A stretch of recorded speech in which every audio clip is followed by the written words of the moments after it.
কৈলাস পর্বত যেমন রহস্যময় তেমনই দুর্গম। এই পর্বতকে স্বয়ং দেবাদিদেব মহাদেবের বাসভূমি বলে বিশ্বাস করেন হিন্দু ধর্মাবলম্বীরা। বৌদ্ধ ধর্মাবলম্বীদের কাছেও এই পর্বত অত্যন্ত পবিত্র। তবে একটা পয়েন্টের পর কৈলাস পর্বতে যাওয়ার অনুমতি দেওয়া হয় না। কি এমন আছে এই পর্বতে, চলো একটু আলোচনা করা যাক।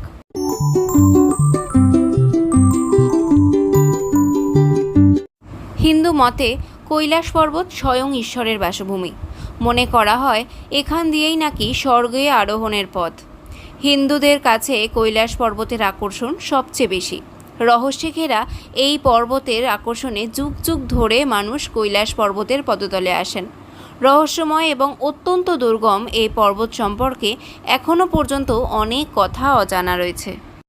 তিব্বত মালভূমি থেকে 22,000 ফুট ওপরে অবস্থিত এই কৈলাস